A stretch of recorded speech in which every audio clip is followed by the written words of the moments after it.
Here's something you might not know about prison in Guatemala. They have trustees who are prisoners who are given favor and special privileges to keep other prisoners in line. So meet Ernesto.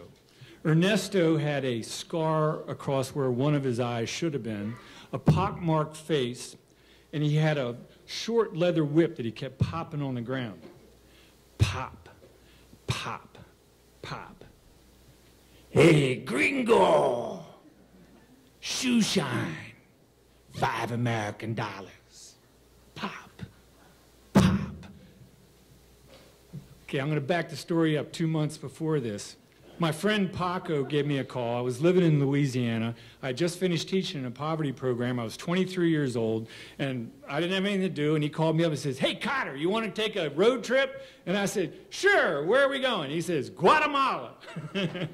And I go, okay. And I said, well, how come Guatemala? He says, well, I'm going to school with a guy, Carlos, who lives down there, and we can stay with his parents when we get down there and go to all the ruins, and we can go all the way through Mexico. We're going to take about a 2-month trip. And I said, well, do you have a car? And he goes, no. And he says, what about Carlos? He says, no, but I have a friend who has a car, and he's going to drive. There's going to be 4 of us. And I said, well, what's his name? And he said, his name is Rocket. Now, I should have known right there not to take a road trip with a guy named Rocket, but I did. So now I want to jump it back forward. We're getting out of jail, and we had been we had been charged with suspicion of being hippies. And by the time we got to Guatemala City jail from the outskirts, we had cleaned up and we didn't look at all like hippies. And Carlos, because he was a Guatemalan citizen, was not in jail because they really just wanted to deport us.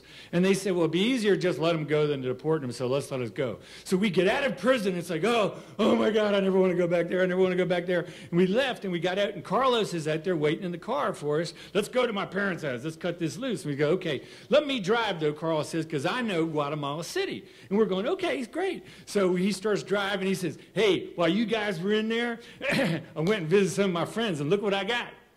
A bag of weed. And it was like, okay, all right. And then Rocket's sitting in the back seat. He says, well, let me see that. And he takes it and he says, hey, all right, maybe we should roll up. And then Carlos goes, wait a second, man, there's a roadblock. Do something with the weed, Rocket. And so, what? He says, stick it in your jock. So he sticks it in his jock. Next thing we know, we're out like this, out trying the car. Our arms are on the car. We had just gotten out of prison for doing nothing. And now we were holding. And it was like, and I'm like this, and I'm scared. I've probably never been scared my whole life. I didn't want to go back and see Ernesto at all. And then I look over at my friend Paco, who's across the car with his hands like this, and he is scared. I look at Carlos, and he is scared. And right there is Rocket. And all of the color had gone from Rocket's face. He was white. Every bit of blood had left his face and was now in his shoes. And if you were any kind of detective, you would have just looked, well, that's the guilty one right there. And they frisked us, and they don't find anything. They go through the car, 45 minutes to search, and they don't find anything. So we get back in the car. Now, of course, 4 23-year-olds, we had a discussion about the weed then. Say, well, what do we do? Do we get rid of it or do we keep it? So anybody here who thinks that we did the sensible thing, got rid of it, say, that was sensible. Anybody who thinks that we kept it, go, oh, no, knuckleheads. You're right. So we held on to it. All of a sudden, there's another roadblock. Oh, no! And then we got through that roadblock. Should we get rid of it? Well, they didn't find it twice. And so finally, we got a third roadblock, and finally we get out of town. And it's like we're riding out in the country, and it's getting towards dinner, past dinner time. And it's like, oh, man, Guatemala is so beautiful. You know, maybe we ought to have a little taste of that dangerous wire. You know, so we're getting a little high, and we're riding down the road, down the road. We're going about 30 miles an hour down through this agriculture, and it's just beautiful.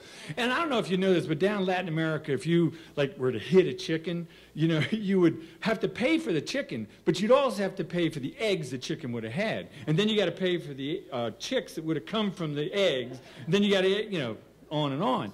Well, So we're riding down the road about 30 miles an hour, and all of a sudden, a cow turns right in front of our head, and wham!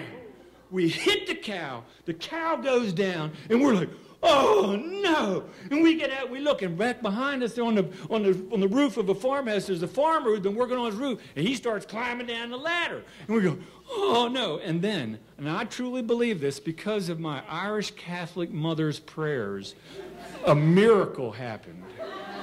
The cow stood up and walked away. Now, this was a miracle. I'm going to repeat it. The cow stood up and walked away. We dove into the car. Let's get out of here. We're going down this dirt road about 70 miles an hour.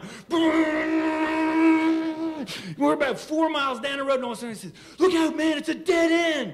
Oh, no. And so he slams on the brakes, and the car going, like, and it slid 100 yards. And for you who don't know what 100 yards is, think of a football field. That car sliding down this dirt road sideways, and it came right up to what was a T. It wasn't actually a dead end, it was a T, and right there was a farmhouse with about a dozen farm workers at it. And they had not seen us hit the cow. That was 4 miles back. All they had seen was this spectacular dirt cloud car slide that made NASCAR proud right up to their front porch. And they all were like, Gringos! Yeah, Gringos! Of course, we all got out of the car and we're like, thank you very much, thank you very much, thank you. Now, a lot of people say, Michael, why do you tell stories like that so your kids can hear them? And I say, it's a learning experience. Now, 2 of them are here, Tristan, Kira.